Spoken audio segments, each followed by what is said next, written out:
makes it better. Bring it right back to me, baby. No, we've been here before. Give me the real this time, no cap, no lies. It's our encore. Bring it right back to me, baby. I know my heart wants more. Give me the good this time, no cap, no lies. It's our encore. I never wanna give you up. I know we've been through way too much, but I'm confident we'll make it through. I'm here for you, you're not by yourself. Later, clock, body talk. There's no need to bring it up. Nothing you say makes it better. Wrecking ball, tear apart. Issues left behind, restart. Nothing you say makes it better. Bring it right back to me, baby. No, we've been here before.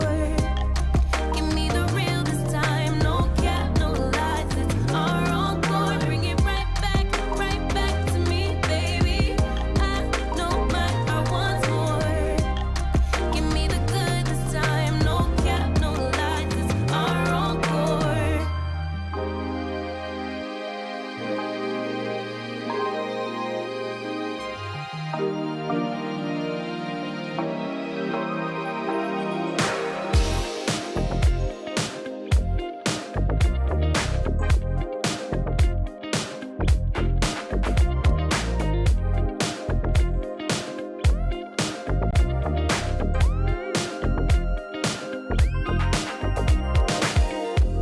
I tell you almost every night, and everything is true. The feeling that you're giving me whenever I'm with you, just hold me and I'm in ecstasy. I keep you by my side. That feeling that you're giving me. I work from 9 to 5. I work from 9 to 5 to make you mine. Give everything I have to make this right. I take my chance to ride upon a star. Do whatever it takes to be where you are. 'Cause you're the only one for me. Yeah, you're the only one. Bursting up from the cloud, I wanna shout out loud that you're the only one for me.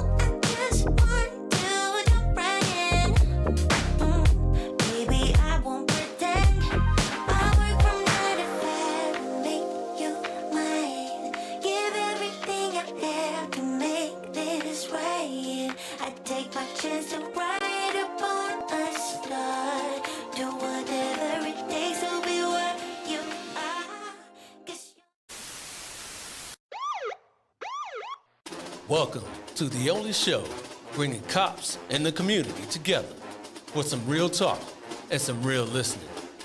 This is uncut. This is uncensored. This is Black and Blue Live.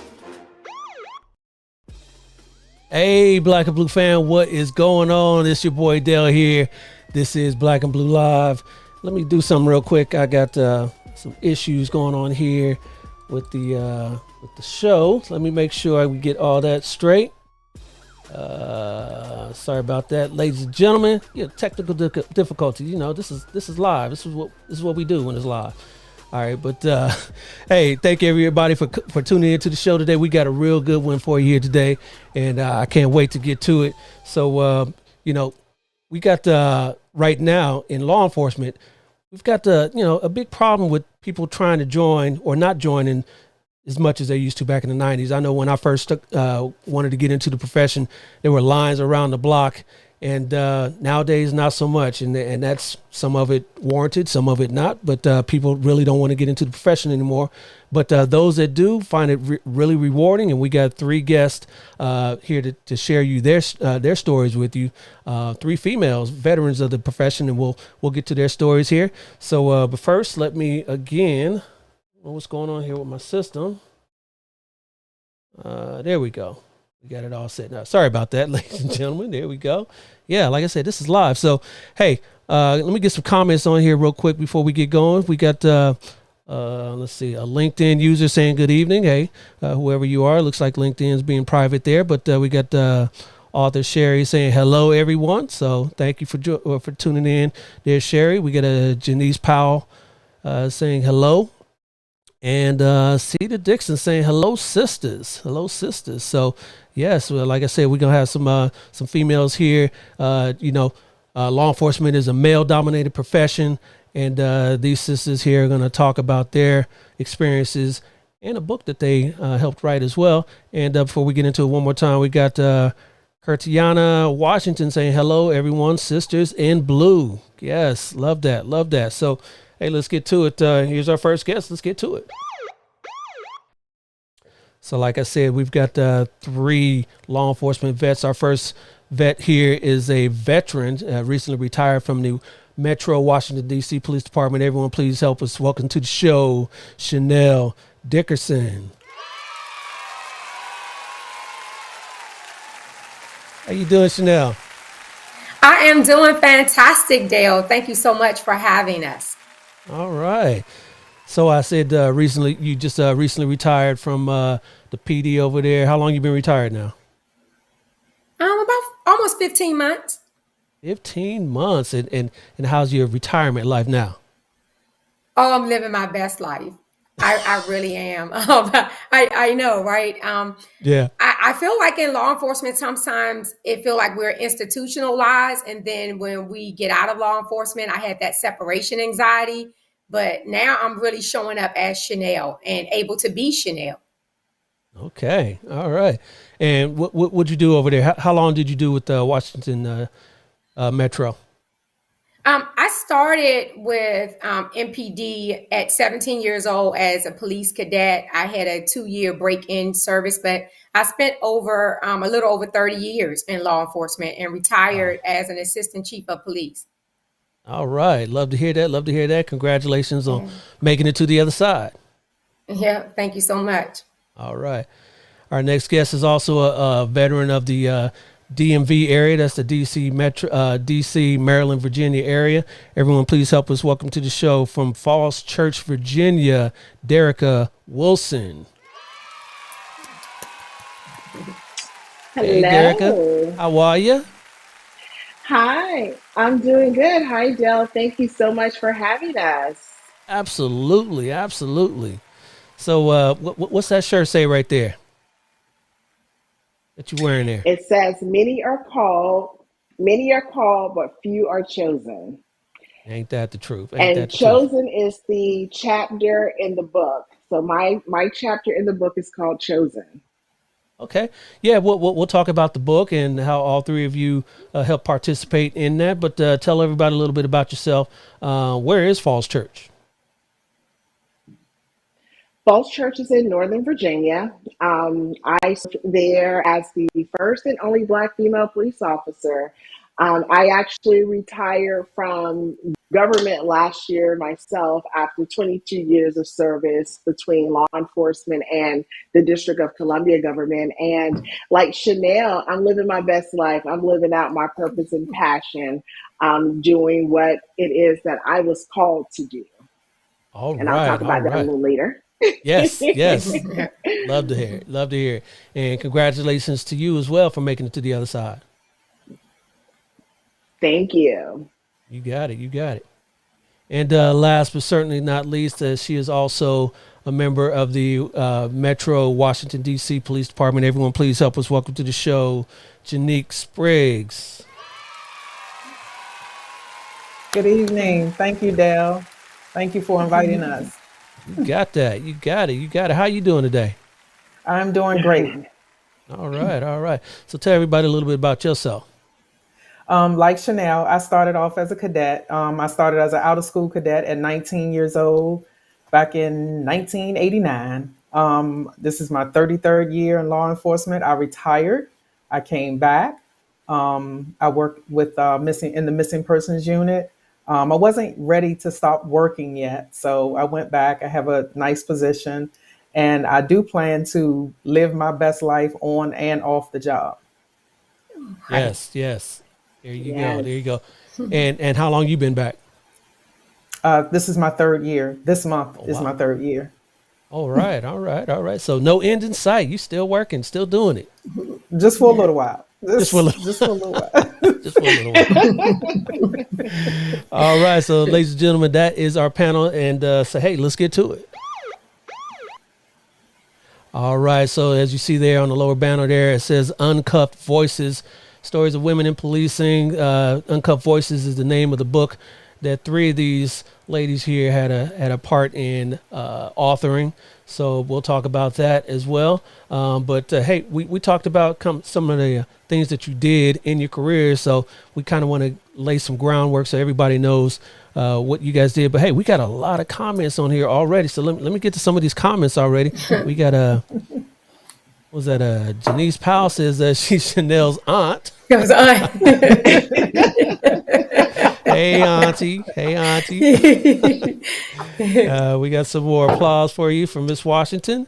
Scott Thompson says, "Beautiful sisters, my beautiful sisters," and more applause from Sherry and Scott Thompson singing your praises, saying you were the greatest chief ever. what? Yeah, all right. And he Okay, All right, is Scott. he is absolutely Fan club right. here, fan club. We got Delia Davis saying, "Hey, Derica Wilson, congrats on being on the show." All right. Hi, Scott Julia. Thompson again saying, "Fam, SC's finest." What's SC? That's South Carolina for South Derica. Carolina. Oh, that is South Carolina. South Carolina. Hey, you guys are in the DMV. And what's SC? Okay, what's the South Yeah. Carolina connection here for somebody? Scott is from I'm South originally Carolina from- and Derica. Oh, okay, all right. Yeah. So you escaped. I escaped. I ran. You ran. Hey, I got fam in Hilton Head, so it's beautiful down there. Actually, it is beautiful. It is. It's absolutely gorgeous. Yep. Scott Thompson again. He's a big fan here. He says, "Hey Chanel." He's saying that's Jan New. We got a Beth C saying it's Beth Derica. Go ladies. Yes. All right. Yes. And Sita again saying, "I'm so proud of you, ladies." All right, so we getting this show started off right. Everyone's proud of you. I'm proud of you already as well. So hey, let's get to this conversation here. So Chanel, you said you've done over 30 years in law enforcement. You retired as, was it assistant or deputy chief? Assistant chief. Assistant chief. What were kind of your duties and functions back when you were working there? Thank you for asking the question. Being an assistant chief, honestly, I have to admit, was the most challenging time of my career. When I was first promoted in 2018 to assistant chief, I headed the Patrol Services South Bureau. That bureau encompasses the 1st, 6th, and 7th Police District with over 1,100 men and women.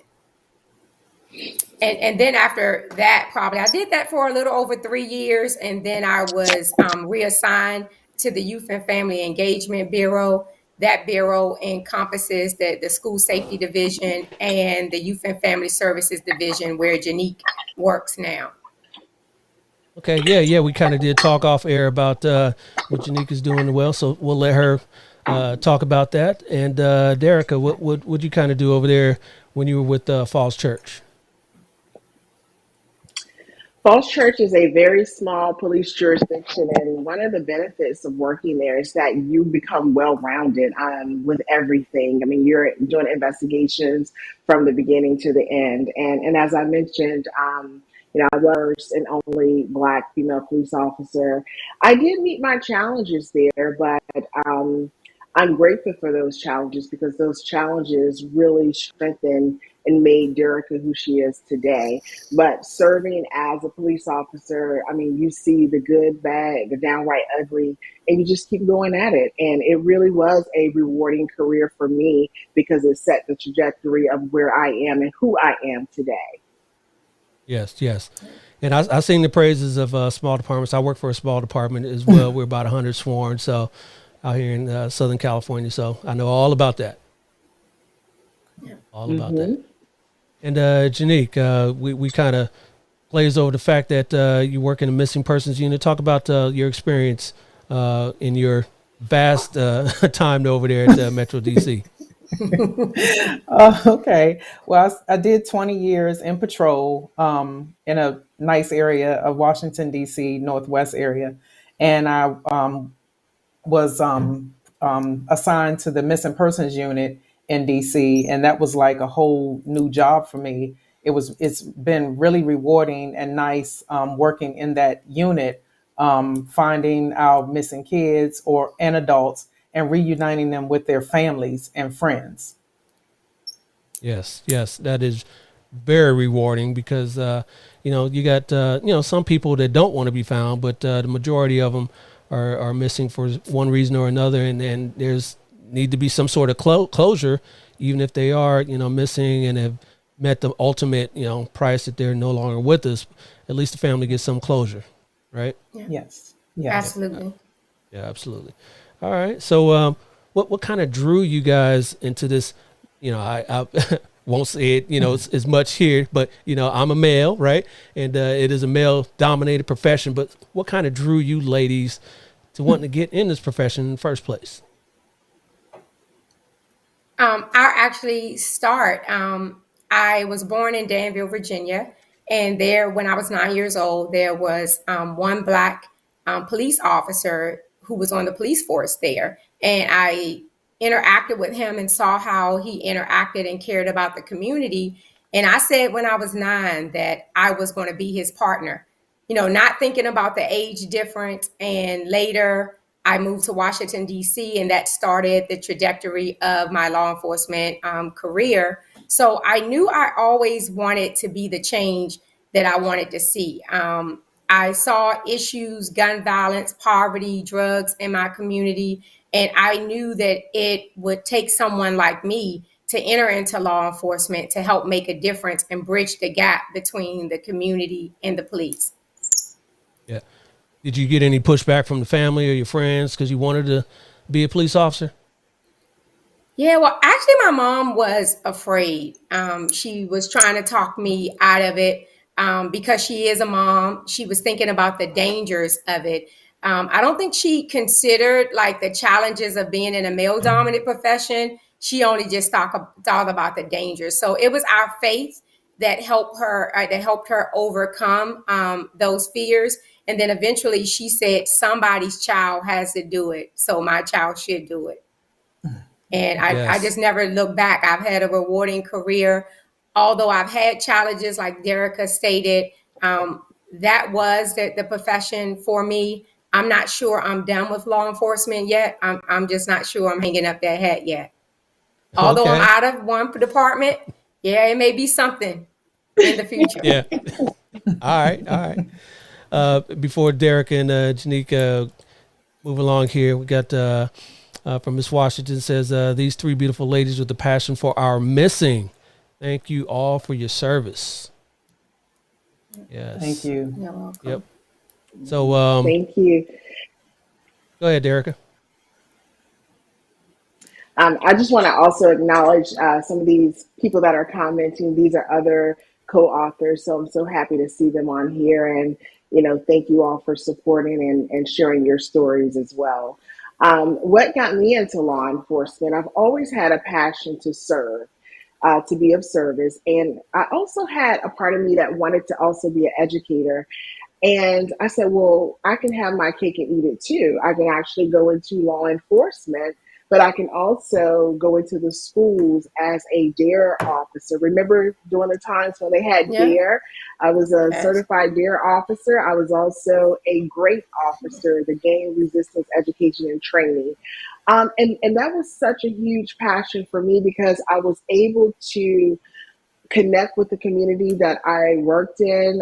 I was able to serve, and I was able to go into the schools and have kids to see police officers in a different light, and be able to meet parents where they were. So one of the things that really bothered me as a police officer, because I think that there is such a lack of trust or disrespect, or the fact that we are looked at as being like the executioners, and so to Yeah. speak. So like when I would be out in uniform, and a parent is trying to discipline their child, they would say, if you misbehave, that officer right there is going to arrest you.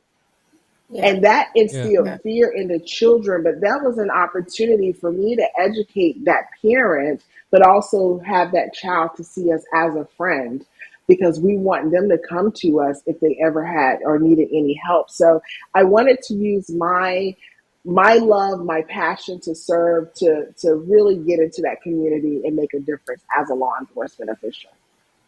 Yep.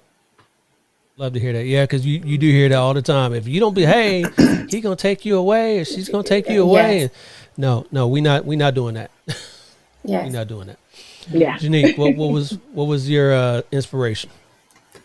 Well, believe it or not, I did not want to become a police officer at first. My aspirations were to go to California and become a fashion designer.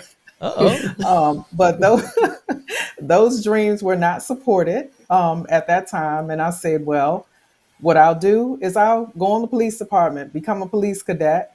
My mother was petrified, horrified, and she was like, "Oh my gosh, my daughter is going on the police department." At the time, what the climate was at that time, it was a really bad in DC with the drugs and everything, the drugs and violence. But after my first few paychecks, I kind of knew this is where I wanted to be. I fell in love with the job. I really liked what I was doing. I loved the area that I worked in. And, my mother had always called me the Florence Nightingale of the family, wanting to help people in any aspect that I could. That's what's up. Yep. Love it. Love it. And then you guys certainly had your trials and tribulations dealing with us men Of folk course. on the department. Let's talk about a little bit about that experience, because I hear those experiences all the time, with females getting into the profession, not being accepted at first, having a hard time to prove themselves. You guys have any experiences like that? Definitely. Yeah, yeah. Let's talk about it. It's just Definitely. us. It's just us. Go ahead. Okay. Okay. Well, for me, when I came on, what I saw, I did not see brown and black women, a lot of officials are getting promoted. It just wasn't talked about. On my side of things, it was all in who you know, and I don't want to be too graphic, but it was just certain things that I wasn't going to do to try to rise to the top. I didn't know people. I didn't know a lot of people. I wasn't in cliques or groups. And most of everybody that I ran into, they did not look like me as officials. So it wasn't until, later on that my complexion started going up through the ranks. And as women, it was only a few sprinkles of women, black women, that were officials. So I just didn't have that push or that urge to go that far, because I didn't think that I could do it if I didn't wasn't in this particular crowd, or I wasn't doing a certain thing to be promoted or go up in the ranks. Yeah. Yep. Got it. Got it. What about Chanel or Derek Well, or Derica? well, I mean, I came from that good old boy network. As I Mm, mentioned, I was the only one. I was the only female, and not having a female to be a mentor, for me, and having to navigate that good old boy network, with the police department that had been in existence for many, many years, and having me come through the door, and some of the things that I did experience, in that male dominating good old boy network. But again, those challenges, I wouldn't change it for anything because it made me stronger. Um, the adversity really pushed me, and I spoke up. I used my voice to speak up to be the change that that department needed. yeah. Now your experience is seems like it would be a little bit different from Chanel and Janique's in that you've said it that you were the only black female there. Did you have any instances where people were kind of not being professional with you, or wouldn't respond to calls, or would expect different things from you as a female and as a black female? Well, I kind of get into that in the book. I don't want to give the book up about those challenges. Yeah, But what I will, because I want people to understand. There were the challenges, but at the end of the day, I I I rose above all of that. I dealt with the discrimination.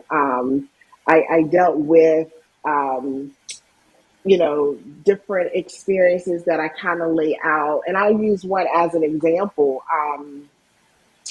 When I spoke up against an issue within the department, I think they tried to silence me, and someone went into my office and they placed something on my desk, which was a plaque of a hanging tree that used to exist in the city of Falls Church. And I honestly believe it was placed there to silence me, to um, instill fear in me, so I would be silent and not say anything, but it really pushed me even more because I wanted to confront the evils that was done and that was occurring there. But that just kind of gives a little snapshot of some of the things that I did experience, which I kind of lay out in my chapter, Chosen. And even going to, at the time, the police chief, who was a male, and asking to see the cameras so I can see who actually went into my office, only to be told that the cameras, were not working on that particular day, which I find that very hard to believe, especially since the yeah, evidence room was on that same hallway. But that's what I was met with. But I kept going. I kept going. yeah. Kudos to you for Yeah. keep going, keep pushing forward on that. Yep, we need that. We need that. Yeah. And Chanel, what was your Yeah. experience? Yeah. Dale, I have to first thank you for asking the questions. Although our lives, our careers have gone in different direction. When I started the police department, it was over 30 some years ago. So things are different. But what I want to make sure that people understand, do not try to silence the voice of a woman of her lived experience, right? It may not be your experience, but it is her lived experience. And what I faced early on in my career, I went from being pregnant and given an ultimatum to either have an abortion or be fired. Then I was sexually harassed by my immediate supervisors. And I must say this and be clear on this, that all men in law enforcement does not discriminate against women or do not sexually harass women, but there are men who do that. There are men who believe that women do not belong in law enforcement. And it is the voice of women rallying together. And it may not be everyone's lived experience in Uncuffed Voices, but it is some of ours. And so we have to talk about the things that have happened in order to progress the profession and each individual agent. agency, because a woman in policing should never be afraid to say no, stop, and be empowered that it will not affect their career. Yes, absolutely, absolutely. So we keep going back to these stories in this book, Uncuffed Voices. Let's talk about the book now. What is this book, Uncuffed Voices? How did you all get involved? And if one of you guys has a copy, why don't you show us all? There we go. Let's pull that up. I Everyone got a copy. Yeah. I So know, I know. so what is the premise of Uncuffed Voices? Well, I am Chanel Dickerson, obviously, the visionary author of Uncuffed Voices. What started or gave me the vision to create the project was the fact is I participated in an anthology late last year. And I noticed how liberating it was for me to actually put pen to paper, like to write a story about my journey in policing.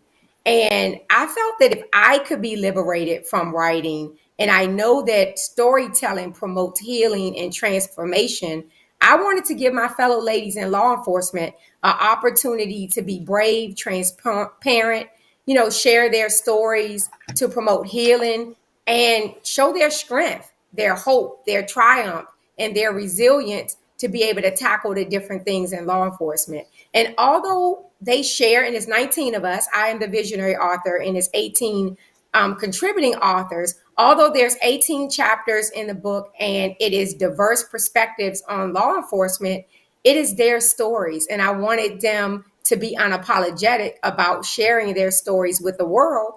But we also wanted to inspire, motivate, and empower the next generation of females in law enforcement. Wow, that's awesome. And then, so how'd you get in touch with all these different authors to see if they wanted to participate and write something for it?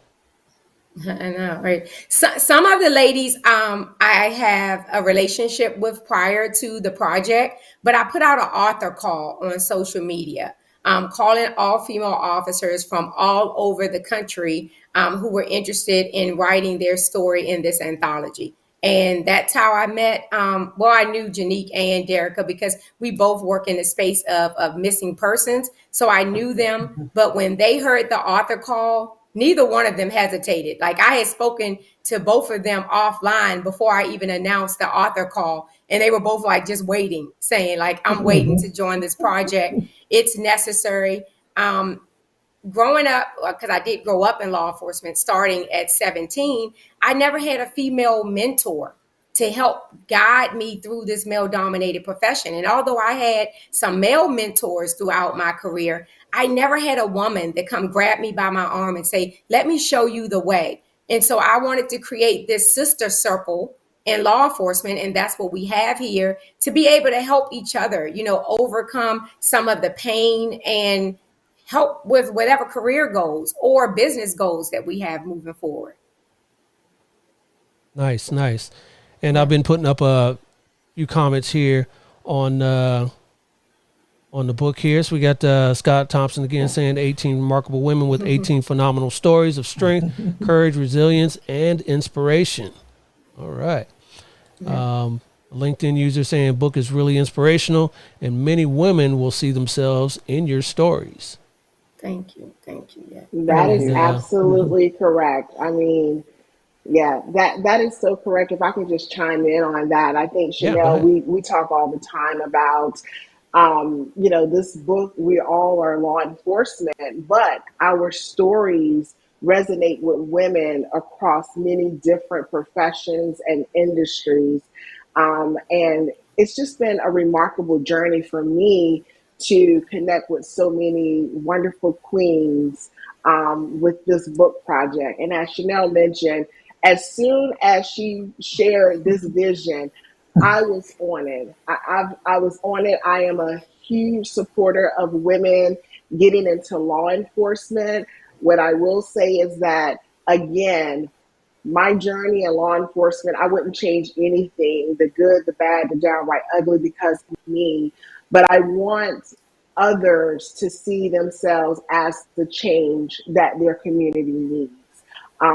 When you're able to see yourself as a change, we're all better and stronger together. So I'm hoping Mhm. that even with all of our stories, all of our walks, we are more alike than different. And I know Chanel says that all the time, but she is absolutely right. Absolutely right. Yep. Yep. And Janique, what was your chapter in the book? My chapter was what would I tell my younger self? And I got a call from Chanel, who I've, on another interview said that I've been, watching her throughout her career. Very inspirational, to just watch and follow, all the things that she has done. So I was her cheerleader in the background, and she didn't know it, but I was. But when I got the call and she asked me if I wanted to be a part of it with no hesitation, of course I did, because like I said, I follow her. Um, so I was waiting patiently to write that chapter. I had the chapter, already in my head. I knew what I was going to write about. However, I did not know, the doors that would be open, how large this project was going to be, and how real it was. And until people started reaching out to me, you all are best sellers, you're number one sellers. So it just started a new chapter in my life, in connecting with these 18, other women, 17 other women, involved in this project, and just reading their stories, doing the Zoom calls together and getting to know so much about them. This is a whole other area in my life that I'm very proud of and proud to be a part of with these ladies. Wow. Yes, yes, yes. And looks like you're inspiring others Mhm. as well. Let's get this comment up here. Um, from Nate TKO on YouTube says, I would absolutely love this book, especially as a black woman that has a goal to be a law enforcement officer in the future. Thank you for writing this. And that was that 19-year-old who we put up there earlier. So, and Yeah. from Anissa, Ignac says, can you add a link for the book? I'll do that later. But where can we find this book? We can find the book on Amazon, Barnes and Noble, and uncuffedvoices.com. You can contact any of the authors personally. So if you go to uncuffedvoices.com, you can get the book there. And it also have links for you to connect with all of the authors. And you can get a personal signed autograph copy from each author if you order 18 books or your favorite author. Okay. All right. Uncuffedvoices.com. Yeah. Put that up again there, Chanel. The book. Un- oh, okay, the book. Okay. Here it is, Uncuffed Voices. The Uncuffed Voices. All right. Okay. Yep, uncuffedvoices.com. Uncuffedvoices.com. And we got a, let's see, another comment real quick. Beth C saying, will there be a volume 2? I know we're getting a lot of questions about that because honestly, some people probably missed out on volume one. But we're really we have our finger to the pulse on this because we want to bridge the gap between the community and law enforcement. Janique stated to talk about how large we want this project to go. It's really beyond a book. We want to uncuff women's voices around the world. Right, we want to work with HBCUs, police departments, reviewing their policies to make sure that they represent diversity, exclusion, inclusion, and equity. Right, so we want to do that with departments, and so volume two, yeah, stay tuned. It's coming. That's what It's I'm coming. saying. It's coming. Stay tuned. Yeah, yeah, It's coming. yeah. For real, for And real. if people are interested, I mean, it takes authors. So we need authors who would want to share their stories to with the world and hoping to positively impact people because that's what this is about, right? This is not a book to where we went in to bash any individual or any department. It's our lived experience. And the ladies here shared their stories. but they also offered like takeaways or some tips. Like if you are in this situation, and we have this sister circle that we want a police officer or police woman, that if she's going through any challenges, she should know that the ladies in Uncuffed Voices are here to support her. And that's one of the goals that we were hoping to get out of this book. For real, for real. All right. Oh, Couple. absolutely. Just to Yep. just to be these mentors, like Yeah. people are wanting to pursue careers, and as Chanel put out the link, I mean, certainly connect with us. We'll love to help mentor, provide that guidance to you, help you Right. navigate because we didn't have it at the onset, but we certainly want to do that. All right. Delia Davis on Facebook says, please reach out to my sister Donna Davis Poole. She definitely has a story to tell as a veteran officer. So you guys can, anyone that has any links to anyone that may be wanting to be featured in Volume 2, reach out to the authors here, and we'll get some links here in the comments after the broadcast here. Neil Sicard on Instagram on LinkedIn says, what was your feeling experience during the last few years? Did you feel black officers' voices were heard?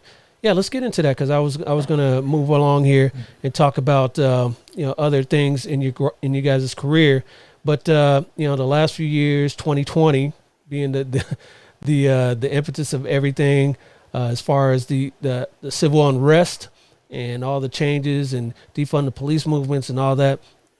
Do you feel that your voices were heard as African Americans and as African American females in your individual agencies? Oh, wow. I know, right? That's almost like that's a loaded question. Yes, I it know. is. We all agree with that. Wow. 2020, as we know, was trying times for law enforcement Yeah. after the horrific death of George Floyd. I think it actually got their attention not only to the men and women inside of law enforcement, but obviously to the community.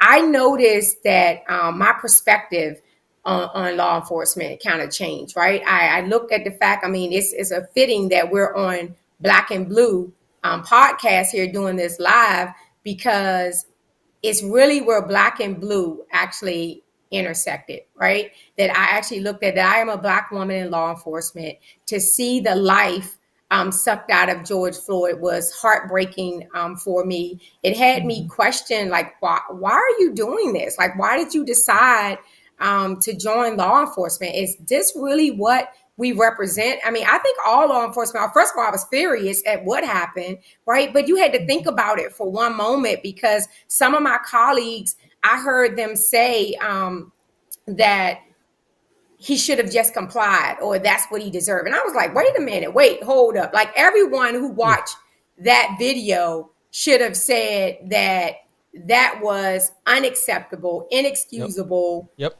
Someone deserves to go to jail for that. Like all of those things, right? But when people don't feel like that, it made me kind of question, did I choose the right profession? I mean, and that was, I mean, this is real talk here. It was short-lived because I see the other side. I saw that how I interacted with the community, and community need people just like us, right? Advocates for change to go into the community, to rebuild trust in the community. And that's what I did. But you know this, Dale, by being in law enforcement, there's a culture in law enforcement. And There is. so I think that even trying to do what's right sometimes get overshadowed by the culture. And it is going to take law enforcement officers across the country to unify to say that these things that have been acceptable in the past can no longer be acceptable. And who's willing to stand with you? Because a lot of people talk about that until the person stand up or stand forward, right? And you look to the back or to your right, to the left, right? And there's nobody behind Nobody you. there. It's just you standing up.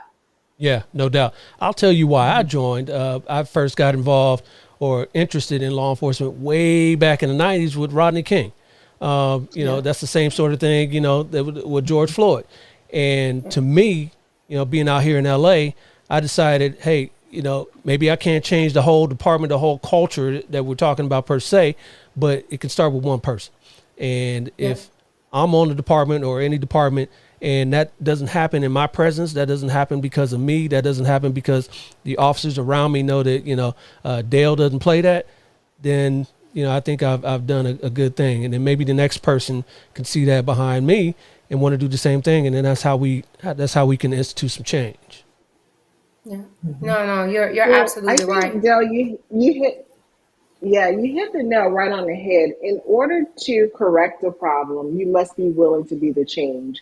And I think that even with us trying to get more people or more women in law enforcement, that whole 30 for 30 initiative, we want women to see themselves as the change that our community needs. Especially when it comes to law enforcement, we know that there is a reduced number of use of force when women are in those positions. And it just, being able to talk and that interpersonal communication skill. So I think that we really need to look at our hiring practices with law enforcement and getting the right people. Because if you're just trying to fill a body, sometimes these officers that are actually working alongside of you, they're masking themselves behind that badge. Yeah. And we've seen that play out with the George Floyd and so many other cases that have impacted the Black and Brown community. Yeah. Unfortunately. Let's Mm-hmm. get a few more comments up here real quick before we move along. We got Nissa McKnack says, thank you all for sharing your experiences and being vulnerable. Yeah. Yep. Yeah. And Thank you, Anissa. Assistant Sheriff from San Francisco Sheriff's Office, Tanzania Carter, says, I hope you all come and speak at our Noble, that's, National Organization for Black Law Enforcement Executives conference in Louisiana next summer. So powerful. Okay, Yes, All right, yes. Miss Carter. definitely. All right. And Yeah. Delia Davis says, what do you feel was a defining moment in your careers as a Black female officer? Yeah, let's talk about that because I don't want to Wow. just talk about all the negatives that Yeah. you Yeah. guys had to experience. You guys were in it for the long haul, over 20 years, right? So there was obviously Yes. some bright spots in your career. Let's talk about some of the triumphs that you had. And as Delia asked, what were some defining moments in your careers? Oh, who want to start? Well, Go I ahead, can, Janique. It I doesn't can, matter. I, Go ahead. Janique wants to Janice, jump in there. Janice, go Janique, go ahead. ahead. Yeah. No, I was just thinking, I've had a lot of good experiences in my career. I've met many of great people. I have been able to help and turn around. I know a lot of people's lives and outlooks on police officers just by my presence, how I carried myself, how I interacted and spoke with people or spoke to people. Not in an aggressive manner, just letting them know I am human as well. Talking with you or having to stop you, I speak to you as if I'm speaking to my mother, my sister, my aunt, and treat people how one is supposed to be treated because that is how I was raised, to treat people with respect. So, again, I've had a great career, many good interactions in law enforcement in DC. Yep. Yeah. Yeah. Next up. Well, I can go next. My defining moment was in 2008, when I used my experience as a police officer to co-found the Black and Missing Foundation with my sister-in-law Natalie, who is a expert in media and public relations, and we decided to join our forces, our professions to help the Black and Brown community, because when our children, men, women, and children, they're disappearing at an alarming rate, there wasn't a sense of urgency in finding them. So that was a defining moment for me to be able to utilize my expertise in law enforcement, but also when I spoke about earlier about the trials, the adversities that I went through, it was heartening me up for something because I know that it was so much bigger than me. Law enforcement was bigger. I was on that path of being obedient to my assignment, to my purpose, to my passion. So 2008 was that defining moment for me, and it just changed everything for me. Love it. Love it. And Chanel. Yeah. I know. As I sit here and think about like one defining moment, it really is. It's so many. Dale, maybe I can give kind of like two little ones. Yeah, yeah. Is my interaction with the community. My community engagement is was unmatched at DC Police Department. There was no one at the level that I was at that engaged the community, that brought resources to the community like I did. But I think my most defining moment as a Black woman in policing was when I got promoted to commander and I headed the Youth and Family Services Division. And that vision, I oversaw missing persons investigations of children and adults, physical and sexual abuse allegation and neglect, the Internet Crimes Against Children unit. All of the young people who were arrested in Washington, D.C. was processed in my division. And we had a youth engagement and youth intervention and prevention unit to go out and engage young people. So I think that was the time in my career where I really felt that I could make a difference. In 2017, the beginning of 2017, I started a missing person initiative in Washington, D.C. that made national news. I made sure that every person who was reported missing received the same level of media attention and investigation. And what I mean by media attention, that we created a flyer and sent it to the media. The media had control of what flyers they decided to disseminate. But I wanted, regardless of your gender, your race, your socioeconomic status, that you knew that if you called the Metropolitan Police Department to report your loved one missing, that you could expect a certain level of professionalism in the investigation. Because there's nothing more frightening than when a person realizes that their loved one is missing. Yep. Yeah. So I think that was my defining And moment Dale, in yep. my career. Yeah. Yeah. Go ahead. Hmm. Yeah. You see intersects with all of us, Dale. Yeah. Yeah. Yeah, Yeah. because my current assignment as well, working the Internet Crimes Against Children, and so that all kind of intersects with missing persons as well. So yeah, Yeah. love No, the synergy absolutely. here. Yeah, Yeah, that's what synergy. you said. Yeah, Yeah. this is a powerhouse right Washington. here. Yeah. It is. It is like there's no coincidence that it is the four of us here Right. today. DC earned a national award for that, and the Metropolitan Police Department. Yeah, so that's huge. We created a program. Still a lot of work to do, but it's worth being emulated around the country, at least as a start. Yeah. Indeed, indeed. So yeah, Deli again says thank you for sharing that. Absolutely. All right, so now we know that there are absolutely positives in this career, even in 2023. How can we kind of promote? How can we kind of recruit more females and females of color, black and brown, Asian, Muslim, whatever, to the profession? We need more women as well, and I guess a bunch of that is really seeing women like you, Chanel, in places of leadership.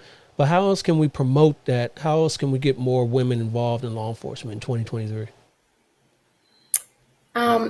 Well, Derica, you go. I Yes. I I think that's one of the things that we would like to do. I mean, we want to partner with law enforcement agencies across the country to talk about, and to help them with their recruitment efforts and getting the right people on the force. So allowing us into their arena, and just the education piece, and for those that are in your community, as I said earlier, you want to be the change that your community needs. So pursue those careers in law enforcement. Indeed. All right. No, Any other thoughts on that? yeah, absolutely. I know that in law enforcement, we're responsible for public safety. And sometimes it's hard for a woman to balance her career and her family responsibilities, right? And so I would ask police departments to look and see how flexible can you be with a shift, not only for women but just your whole team of officers, right? The shifts that you have them on, is that the best shift that you can give them that will promote as close of work-life balance as you can get? Because we do understand we chose public safety, but I think that we can do a deeper dive into that to see the scheduling. Because if we do not meet police officers and focus on the health and wellness of police officers, we'll never bridge that gap with the community, because you'll have an unhealthy officer that's showing up to work and going out to interact with the community. For women, maybe some departments can review their fitness standards. I know that MPDs changed over time. They're not the same standards when I joined the agency, so maybe they could look at that. I never had a female mentor throughout my career. Perhaps they can look at creating a mentorship program. And we started that at MPD, but it was Right. select people that were selected as mentees and mentors. We need to look at that. Like a smaller agency, I've noticed that they can do that a lot better than a larger agency, because at one point, MPD, we had a total strength of like 4,200. So when you have 4,200 men and women sworn and professional staff on an agency, how do you pair them up with someone with mentorship? So I think that we have to look at that. Last thing on that question, when you talked about the community and Black and brown people in the community, what I've found is there are a lot of great people out in community who want to be police officers, even in light of the things that have been going on. But a lot of them don't have the 60 college credits that's required by a lot of police departments. And I think that it's not lowering a standard. I think that we really need to just look at that and maybe enter into a different tier to help them be able to join policing, and then put some kind of requirements that they have to get their degree or 60 college credit before they advance to a different level. I think that we got to look at this smart and get people who really care about the community in the police department. That part right there. I agree All with that. right. All right. Yep. And Ellie agrees as well. So, all right. And one more comment before we move on. Scott Thompson again says, "Thank you, my sisters, for all that you do, and thank you, Brother Dale. Appreciate you for providing my sisters the platform to speak." Absolutely. Thank you, Scott. All right. All right, ladies. Thank you, So, Scott. hey, this was really informative. But like I told you guys in the pre-show, you guys are not done, because we got a little competition here today. So let me get this ready here for you. And, let's do this. Hey, this is a humanizing the badge type of show here. So this game here is family game night. All right, family game night. And that means from the page to the silver screen. That is you guys' category today. From the page to the silver screen, books that were turned into movies. You three are authors of a book here, Uncuffed Voices. So we're going to talk about books that were turned into movies. I'm going to give you a description of a book, and you tell me what it was. All right. So hopefully you guys can pick that out. All right. Very simple here. And the one with the most points obviously will be the winner, and get bragging rights of the Uncuffed Voices authors here. All right. So here's your first one here. Here's your first one here. Set in a small town, Alabama, this novel is what is that? Is Bill Groomsman, a coming of age story, and chronicles the childhood of Scout and Jim Finch as their father Atticus defends a black man falsely accused of rape. Scout and Jim are mocked by classmates for this. Unfortunately, the man is convicted by an all-white jury. What book is that was turned into a movie? Oh, wow. Courtroom drama. Courtroom drama. Courtroom drama. I'm sure we all heard about this in school. 3, 2, 1. Nobody. That would be Sorry. Kill a Mockingbird. Mockingbird. Oh, yeah. Oh, how we? Come on. Oh no, we should have got that. Yes. So somebody on LinkedIn already got that. He says To Kill a Mockingbird. If you look at the chat there on the left. I know. Look, maybe he gonna get bragging rights. Yeah. Whoever that is. All right. Hopefully we'll get you on the next one. One of you guys will get the next one here. Book number 2. This book is about an 11-year-old who receives a letter saying that he is invited to attend a school of witchcraft and wizardry. He then learns that a powerful wizard and his minions are after the Sorcerer's Stone, and that will make this evil wizard immortal and undefeatable. What book is that was turned into a movie? Oh my goodness. And I know the name of the book. I can't think of the name of the Maybe book. it's Harry Potter. Oh, there we That's go. what I was Yes. thinking. Harry That's Potter. what I was Yeah. thinking. Yes. Harry Potter. That Yeah. is Harry Potter. Yes. All right. So Chanel, you got the point there. All right. See? Not that I'm book. glad because we can't get goose eggs here. All right, here we go. Book number 3, a gothic horror novel about a man named such and such who discovers the secret of creating life.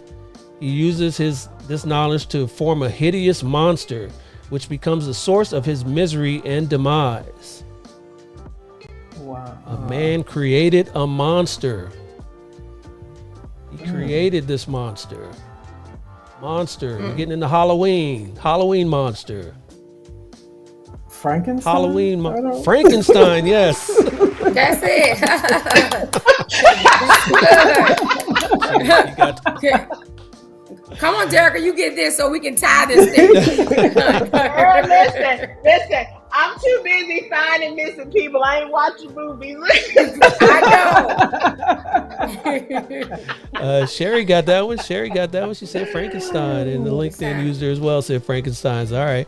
Here's your next Well, one. can I go to my LinkedIn people to ask? Yeah, ask a friend, right? I know. All right, Ask the a Black friend. Southern. I need to ask one. a friend. Here's your next one. A Black Southern woman struggles to find her identity after suffering abuse from her father and others over 4 decades. An epic tale spanning 40 years in the life of an African American woman living in the South who survives incredible abuse and bigotry. What book or what movie is that? Wow. About a woman in the South, lots of bigotry and abuse. You guys all know Color this. Purple? It is the color purple. Yes, it is the color purple. Yeah. Oh my God, I was going to say the color purple. Say that. Well, you should have said it. Yeah, They when hold it you comes back. to Why you, you didn't I should. say it? Yeah. Why Yeah. didn't I say the color purple? Oh, you I know the can say it. LinkedIn user said So, color purple too. That person was going to get it. What happened is when you said woman, so when I see the color purple, I think of 3 women in the color purple Women. and not just one. Yes. Right. True. So that's True. why I'm saying it sounds like the color purple. Color and I said, purple. well, maybe it is the color purple because I'm thinking 3 of the women There and you not go. one, Yeah. but I guess it's about Yeah. Celie. Yep. Yeah. And Yeah. that book was published in 1982, and the movie was released in 1985. All right. So here we go. Here's your next one. Okay. Come on, Derica, get on the board. You gotta get that donut out the way. Come on, Come on, Derica. We got you, Derica. We come on, got Derica. you. Here we go. Oh my God. Book number 5, epic Civil War drama, focuses on the life of a petulant Southern belle.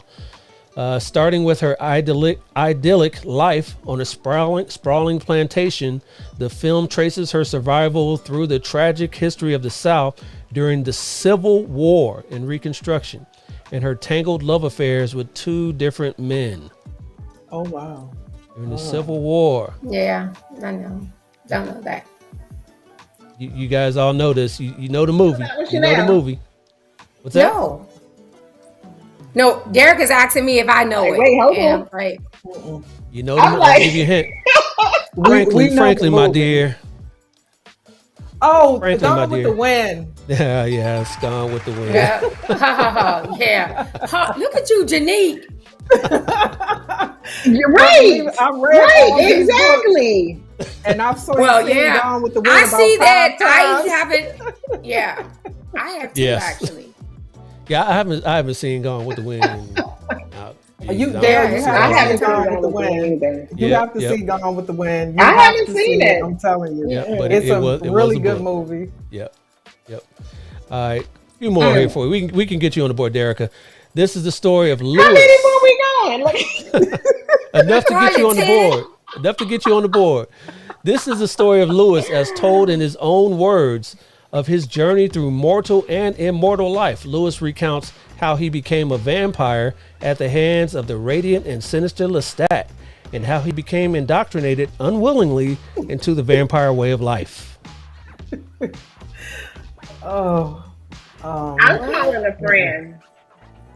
Into the vampire way of life. I know. What is that? Who's some good was looking a vampire? vampires?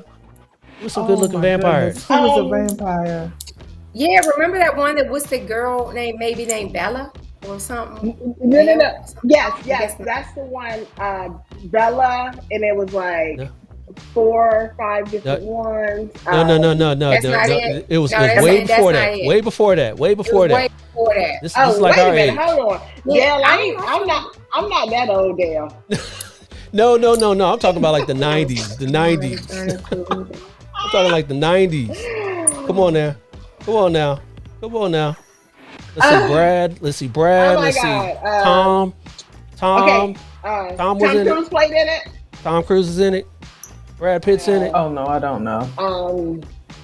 Wait. You guys know it. No, Brad Pitt and Tom Cruise are in it. Diary of a Vampire. Close enough. Yes. Interview with the Vampire. Interview of a black vampire. Okay. Yes. You guys knew that one. You guys know Derica, it. you on the board. We got you on the board. No, I did not. I did not know that. Mm-mm. I did not. Oh, my I guess Lord. I'm not reading enough books or I'm not watching enough movies. All right, here's the next one. The nation of Panem is divided into 12 districts ruled from the capital. As punishment for a failed revolt, each district is forced to annually select 2 tribes, one boy and one girl, between the ages of 12 and 18 to fight to the death until there is only one survivor. So there is only one survivor. Teenagers love this book and movie. These books and movies, plural. I know which one you're talking about. I do not. Snickers says you're not yourself when you're. Snickers says you're not yourself when you are. Hungry. Hunger Games. Hunger Games. Hunger Games. Hunger Games. Yes. The Hunger Games. Yeah. See, you guys notice. You just gotta think. Yeah, I can think about the movie. It's hard to think about the names of the movie. Yeah. Right. Yeah. I got you. A few more here That's for just you. like people. I know people's faces, but I don't know their names. Yep. Apparently. Here's a few more here for you. A psychological thriller that revolves around the disappearance of Amy Doon on the morning of her 5th wedding anniversary and her husband Nick's subsequent search for her. Her husband Nick becomes the prime suspect in her disappearance. Is it Her Gone husband- Girl? It is Gone Girl, yes. Okay. Yes. That was you, Derica, right? All right. Okay, I'm done. I'm done now. I'm done. I know at least I have 2, so I don't feel bad. Y'all Yeah, can we you got can 2. have We bragging got 2. rights. I got 2. I mean, I was You a, got I was two. a You got donut. 3. I was a donut, so Oh, I got 3. We're Yeah, not she got done. 3, Janique. We Okay. we have to call a winner, so we're not done. I think we got like 3 more. So let's check this out. Here we go. Number 9, a novel about a young woman who was hired as a personal assistant to her powerful fashion magazine editor. A job that becomes nightmarish as she struggles to keep up with her boss's grueling schedule. The devil wears Prada. The devil does wear Prada. Yes. Yeah. You got it. Janique got 4. Yep. Janine got 4. Yep. 4. She was all over that I one. called it Prada. Yeah, Girl. she sure was. She got Prada. She was like Prada. I was like Prada. I should get a half a point for saying Prada. Half a point. Yeah. 4 points only. 4 points only. All right, here's your next one. All right. A sensible English nanny with magical powers uses mythological illusion and biting social critique to explore the fraught relationship between children and adults. English Nanny, child movie. Mary Poppins. It is Mary Poppins. Janique watched all the movies and read all the books. Clearly.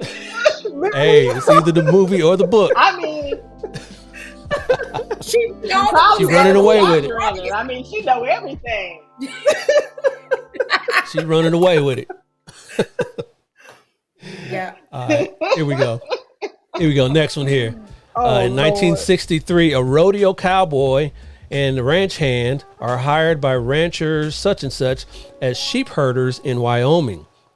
One night, Jack makes a drunken pass at Enos and is eventually reciprocated.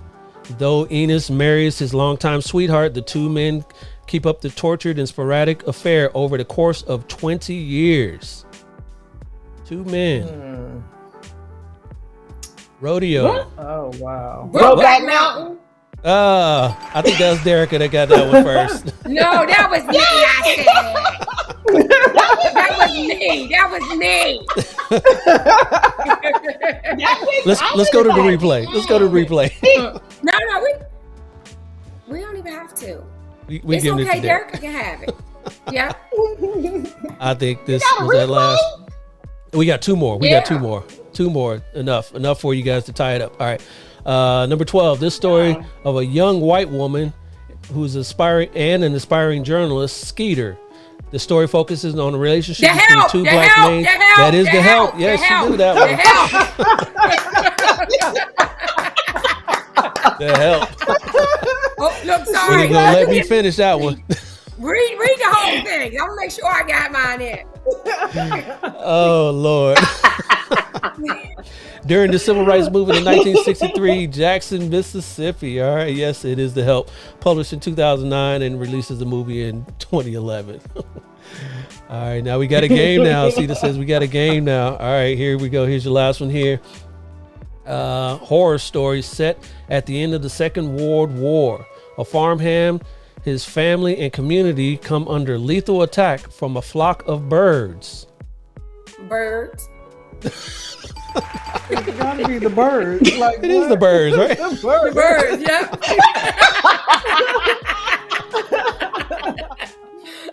It is the birds. All right.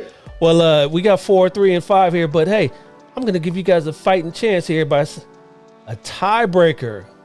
It's not a Let's do a tie. tiebreaker here. It's not even a tie. Let's Come on.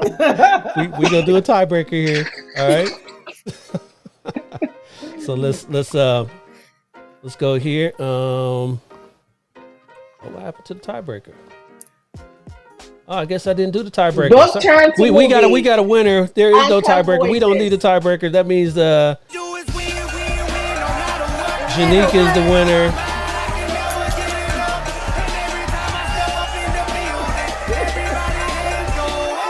Well, can you stay there? Can you stay there? Can you stay there? Oh Lord. Let's get some couple comments on here real quick. Cedar says that y'all did good. And Thank you, Scott, Cedar. Scott says y'all hilarious. Our number one queen. Says y'all hilarious. Thank you, Scott. And Kurtria says good job, Katria, ladies. number Thank one you, queen. Katia. Thank you. Yep. Yeah. All right. I appreciate you ladies here. Before we get you out of here, how about some words of wisdom for the audience on your way out? We'll start with you, Chanel. I would like to tell everyone, whether you are a man or a woman, to never give up. Pursue your dreams fearlessly and unapologetically. Only you can stop you. Set some goals, short, medium, and long term, and go get it. Go get it. Go get it. That's words to live by right there. Go get it. Derica. My lasting words would be like just to answer the call and be an agent of change in your community. Unapologetically. Yeah. Be you, unapologetically. Yep. And Janique. I would say stay true to yourself, stay true to your dreams, and get out of your own way. What is for you is for you. Facts. Yeah. All right, ladies. Hey, I appreciate the conversation. This was a great conversation. We got some serious stuff down. We got some fun stuff down as well. Hey, before we get you out of here again, where can we find the book? And put up the book. Whoever's got the book, put up the book again so everybody can see that. Yes. Yep. Let's get that close up. That close up. There we go. Uncuffed Voices. Uncuffed Voices. We can find that where again? On Amazon, Barnes and Noble, and uncuffedvoices.com. Uncuffedvoices.com. I'll put a link on that in the comments when we get done here, but uncuffedvoices.com and Amazon. All right. Yeah. All right, ladies, stay right there. I'll be back right after this. Hey, ladies and gentlemen, what do you guys think about that conversation today? That was a fun conversation with some dynamic ladies here. I appreciate everybody that participated. We had a real good conversation here. Let's see here. We got Sherry says your signed copy. The book is on the way. Thank you, Sherry, for my signed copy. Beth says thank you as well. And LinkedIn user says thank you as well. Hey, I appreciate everybody that participated. This was fun. And hey, you can't go wrong when you got three dynamic ladies with three dynamic stories. Uncuffed Voices. Remember that, ladies and gentlemen. My name is Dale. I had fun. Hope you guys did too. Check out the replay if you didn't check it live. Like, share, subscribe this. And hey, till next time, this is Black and Blue Live. Black and Blue. And I'm out. Door slam to figure silhouettes. Is this over? Is this over?